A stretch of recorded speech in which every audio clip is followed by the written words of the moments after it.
Yes, we are bored. We're all bored now.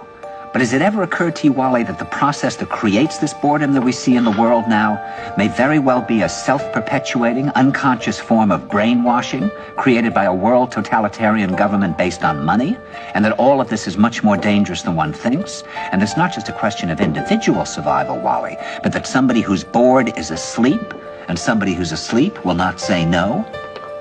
See, I keep meeting these people. I mean, just a few days ago, I met this man whom I greatly admire. He's a Swedish physicist, Gustav Bjornstrand, and he told me that he no longer watches television, he doesn't read newspapers, and he doesn't read magazines.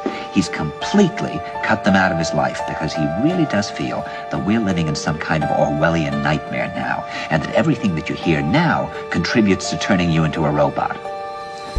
When I was at Findhorn, I met this extraordinary English tree expert who had devoted his life to saving trees. He just got back from Washington, lobbying to save the redwoods. He's 84 years old. He always travels with a backpack because he never knows where he's going to be tomorrow. And when I met him at Findhorn, he said to me, "Where are you from?" And I said, "New York." He said, "New York, yes, that's a very interesting place.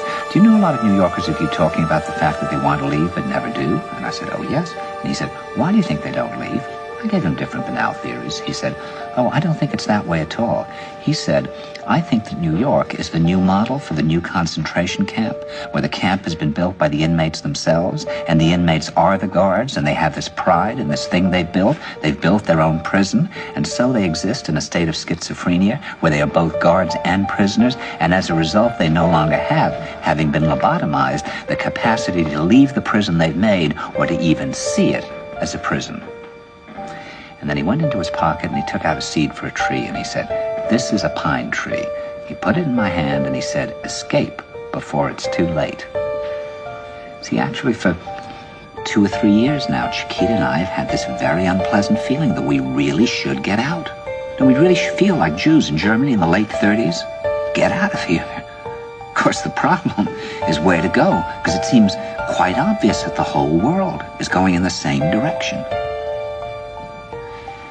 See, I think it's quite possible that the 1960s represented the last burst of the human being before he was extinguished, and that this is the beginning of the rest of the future now, that from now on there'll simply be all these robots walking around, feeling nothing, thinking nothing, and there'll be nobody left almost to remind them that there once was a species called a human being, with feelings and thoughts, and that history and memory are right now being erased, and soon nobody will really remember that life existed on the planet.